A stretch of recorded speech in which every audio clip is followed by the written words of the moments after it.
Hello, my name's Ian. Welcome back to the Grow Zone. Today I'm back in the mushroom farm.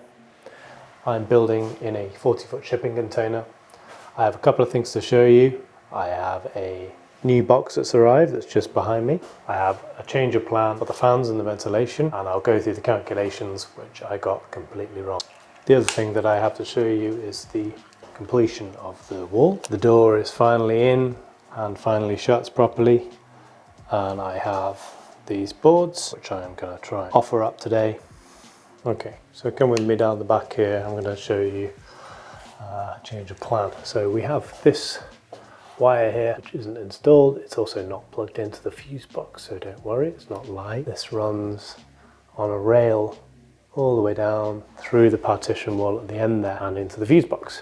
That is going to be controlling, was going to be controlling my two fans which I was going to place in the existing housings of the Thermo King, which is the chiller unit on the back here. They were going to sit there and one there, and this was going to have a junction box on, and so we could do timers and bits and pieces there. I've since done those calculations for the fans that I have, which are very large. I thought they were enough to move this volume of air, and I've done the maths, and I was quite far off in my calculations. I'm going to jump over to future Ian, who can explain that a bit further.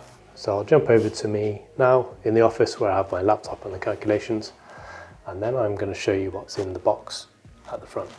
Okay, I am now back in my office. I have my Grok chat up, and I have some specs for the fans that I already own. And this is me updating the chat, having given it the specific name of the fan that I have. So I have the K100XL Celio fans, and they are from System Air, and they are fantastic. They've been really, really good, and they already grow mushrooms behind me in the other side of this office. So here we go to the good stuff. The max airflow data. This is what do they call it? Not completely free flowing, so just the fan, no ducts on the side, no filters or anything. These will move 285 meters cubed an hour. I thought that was quite a lot, and it is quite a lot. And I have two of these. And here we go with a quick tie back to your mushroom setup.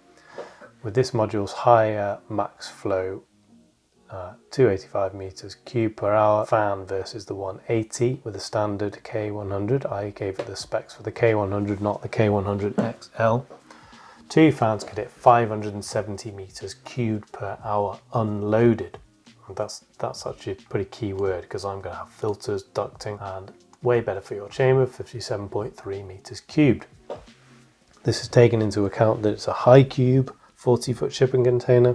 It's also taken into account my partition wall, so the first 3 and a bit meters are now gone. So this is the rest of the chamber, just the fruiting chamber. So a realistic partition and ducts expect 200 to 400 meters cubed total per hour.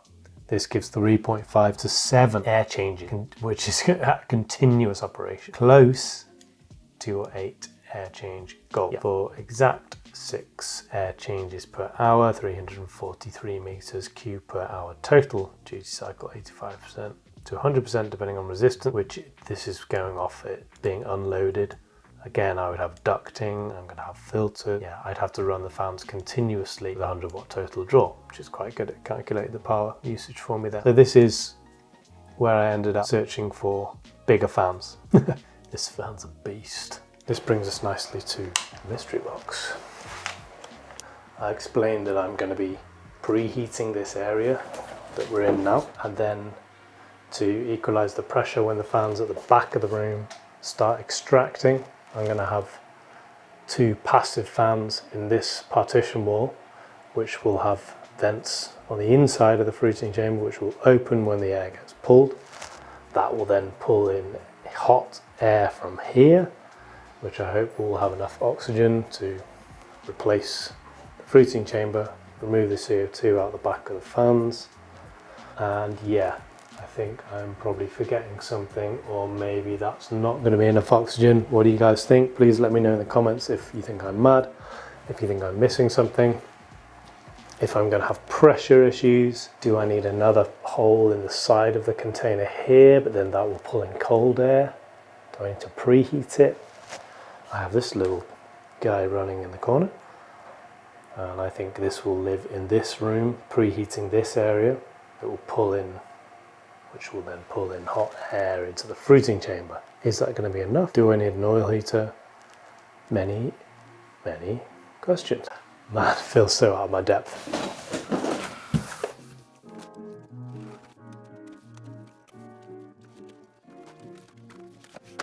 Come here, I'll show you closer. It's like ventilation and Christmas. Alright, first of all, self-explanatory. I think I'm going to ask Isaac to wire up something custom for me. The fan in here, which we'll get to in a minute, is an EC fan, so it can be voltage controlled, which I'm quite excited about. It means I can get different speeds if I need to, and I hope this is the right stuff. This is genuinely the first time I'm seeing R2, and they go from fan to the box, which is in here and outside. This is a filter. I'll put the details of all this stuff in the description if you want to copy this setup. And this will sit like this in the box that it's sitting on top of. Whoa, these guys, they are, yeah. Oh, I think this is going to be a really neat solution. How easily to do it. So let me show you directly where I'm going to put the side in beside, and then when the extraction fan pulls air out the back, my hope is that these will open and pull new air in, preheated, on the working chamber here. Do you think that's going to work? Maybe. Here is our new friend that will sit on the outside of the container. I've got crazy brackets here. I'm sure. Alright, check it out. It's only the FLF 160 Mod 97. Used by, I guess they're a Swedish company, Avesta. Yeah, this is a filter box. So the filter is going to be stopping spores from clogging up the fan. And it's also going to be catching any debris. It's going to get moisture, it's going to get all sorts of things. And it's all to protect the fan, because if you don't do that, the fan that you use on your mushroom farm will get caked up with spores very, very rapidly. This is a CK160C1EC, is very important. They sell an AC version as well. EC I think is going to be handy in for our operation here, and it's similar format to the ones I already have, but a much bigger motor, a much bigger fan. Woo! Oh man, that's big. It's comedy sized. Look at this thing. Woo! That's a big fan. Wow! Look at this guy. We'll get the instructions out now and we can see exactly how much air. Okay. I wonder if we can find it quickly, or I can just tell you. I seem to remember it was in the 900 meters cubed. And this did come, I hope, with the mounting accessories here, which are sold separately. I hope they're in this big box below me. We can't not open the filter box. Let's get it out. I do hope the mounting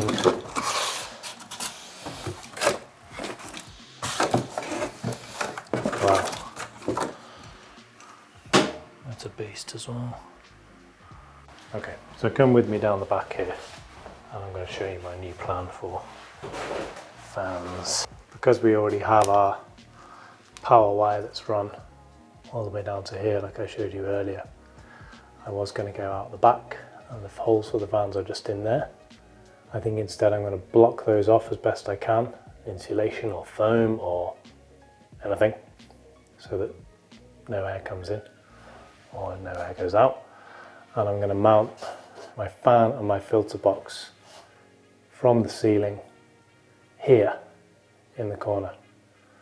I think that where this seam is between the stainless steel sides, there's a pillar, but I think this is not a pillar, so I should be able to get through to the outside of that fairly easily.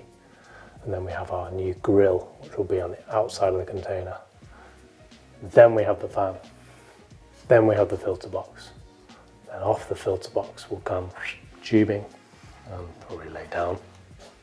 Or maybe it can even go run along and come down at certain points to avoid pockets of CO2. I'm hoping Isaac can come back and help me with some controller or some timing of some kind so we can get this guy extracting when the CO2 levels hit a certain point, or just on a timer, simply turning on and off every now and then. This new fan is very capable of moving, exchanging all the air in this whole section, and then new air pulled in there and there through our passive fans. Like I said earlier, I'm just going to offer up a few of these boards to this wall here, this side, and see if we can't make a cut. I'm not sure I'm going to do it today.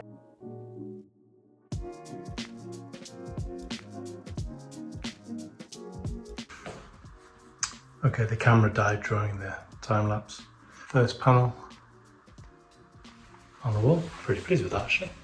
I can feel we're getting close now. I'm going to be installing these fans. This fan, sorry, and the filter box. Stay tuned for that. There's going to be some mounting fun. Please subscribe if you haven't already, and there's going to be lots more of these videos to come. I'm by no means finished, but it feels so close to turning all this on. I'm testing it to see if it'll actually grow some mushrooms. Like if you like the video, subscribe if you haven't already, and I'll see you in the next one. Keep on going. Bye.